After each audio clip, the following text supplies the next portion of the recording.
வணக்கம். தமிழ் நியூஸ்க்காக ஜான்சி ராணி. ஸ்ரீ பிரசன்ன வெங்கடேச பெருமாள் ஆலயத்தில் திருக்கல்யாண வைபவம் நிகழ்ச்சி நடைபெற்றது.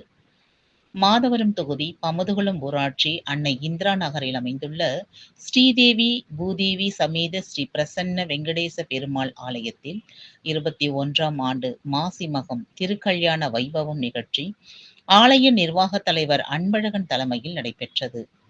பொது செயலாளர் முனுசாமி, செயலாளர்கள் முனியப்பன், திருப்பதி, சங்கர், பொருளாளர் பிரகாஷ், துணைத் தலைவர்கள் மனோகர், தேவேந்திரன், சதாசிவம், பன்னீர்செல்வம், துணை செயலாளர்கள் பாலகிருஷ்ணன், ரவி, செல்வம் ஆகியோர் முன்னிலையில் நிகழ்ச்சியில் சுப்ரபாதம் சேவை, கணபதி ஹோமம், புருஷோத்த ஹோமம், சுப்த ஹோமம், சுதர்சன ஹோமம், திருமஞ்சனம் மற்றும் சிறப்பு அபிஷேகம் அலங்காரத்துடன் தீப ஆராதனை போன்றவை நடைபெற்றது.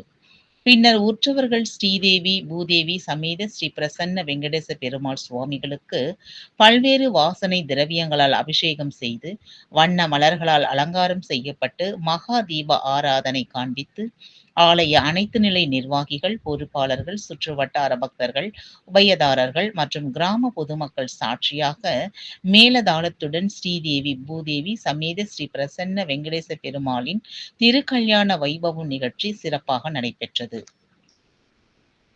நிகழ்ச்சியினை முன்னிட்டு திருமலா திருப்பதி பாத யாத்திரை குழு தாட்சாயணி, ராஜா, ராமு ஆகியோர் சார்பில் பக்தர்களுக்கு அறுசுவை அன்னதானம் வழங்கினர். முடிவில் ஆலயம் சார்பில் அனைவருக்கும் மங்கள பொருட்கள் வழங்கப்பட்டது.